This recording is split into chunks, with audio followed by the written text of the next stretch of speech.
ظاہر بابوں سے تو ہم اسی لیول پہ بات کریں گے, پروفٹ سے تو ہمارا ایک پروٹوکول ہے کہ یا رسول اللہ کیا آپ بھی اللہ کی رحمت کے بغیر صرف اعمال کی بنیاد پہ جنت میں نہیں جا سکتے؟ آپ کے تو اعمال سب سے اعلی ہیں.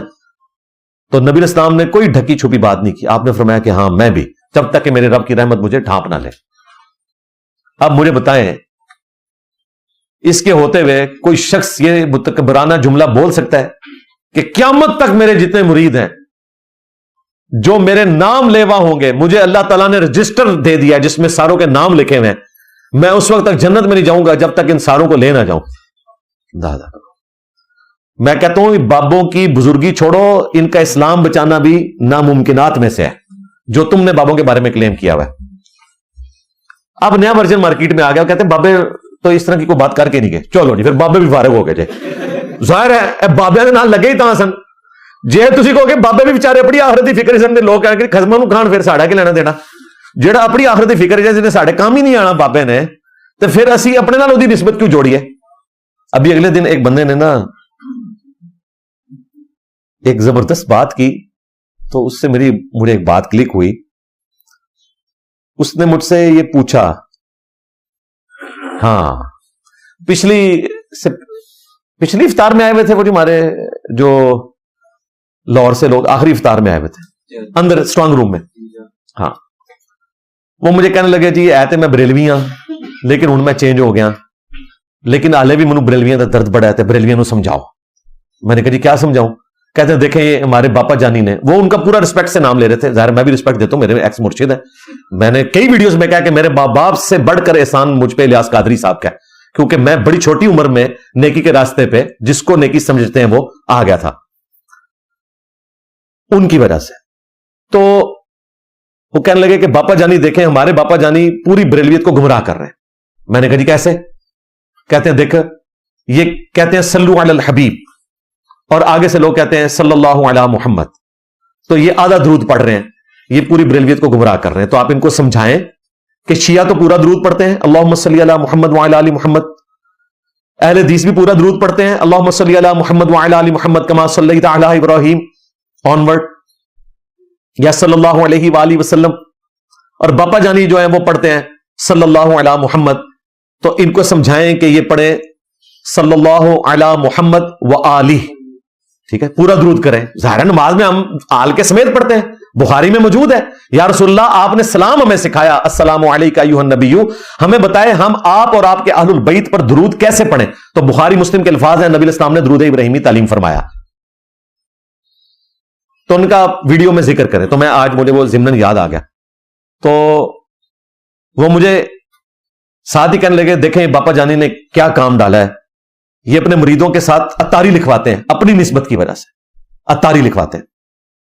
تو میں نے کہا باپا جانی کا کوئی قصور نہیں ہے, ان کے بڑوں نے بھی یہی کیا, اور وہ یہ گلا کر رہے تھے کہ قادری لفظ کو ہٹا کے نا اتاری لگا دیا. یہ حقیقت ہے, یہ میرے سامنے ہوا ہے. 2001 سے پہلے تک قادری لکھا جاتا تھا, قادری رضوی, رضوی احمد صاحب بریلوی صاحب کی نسبت سے. ہم بھی لکھتے تھے, میری پرانی جو کتابیں ان میں لکھا ہوا ہے قادری رضوی. پھر 2001 میں انہوں نے اناؤنسمنٹ کی کہ جی اتنی لمبی دھومیں لگانے کی بجائے, کیونکہ ضیائی بھی لکھنا پڑتا تھا, ضیاء الدین مدنی کے یہ خلیفہ ہیں, وہ کہتے ہیں 3-4 کی بجائے اتاری لکھو. تو اتاری کا مطلب یہی ہے کہ یہ قادری بھی ہے, ضیائی بھی ہے, رضوی بھی ہے. بات تو صحیح ہے. یعنی اگر آپ پاکستانی لکھیں گے تو انڈرسٹوڈ ہے کہ وہ پنجاب کا بھی رہنے والا ہے, اور اس کے بعد وہ لاہور کا بھی رہنے والا ہے, اور اس کے اندر اگر کسی تحصیل کا رہنے والا بھی ہے تو وہ ضرورت نہیں پاکستانی لکھ دیا تو مطلب ہے کہ سارا کچھ بیچ میں ہو گیا. یا وائس ورثہ بھی ہو سکتا ہے, اگر کوئی اپنے نام کے ساتھ لکھ دیتا ہے لاہوری تو پنجابی بھی ہو گیا, لاہور کا بھی ہو گیا, پاکستانی بھی ہو گیا. انڈرسٹوڈ ہے. تو وہ کہتے ہیں یہ اتاری لکھوا رہے. تو میں نے کہا ان کا کوئی قصور نہیں, ان کے بڑوں نے بھی یہی کیا. میں نے کہا آپ کے خیال میں کیا لکھنا چاہیے؟ وہ کہتے ہیں جی قادری لکھنا چاہیے. میں نے کہا ہاں ہوں آئے ہو نا داڑھ تھلے.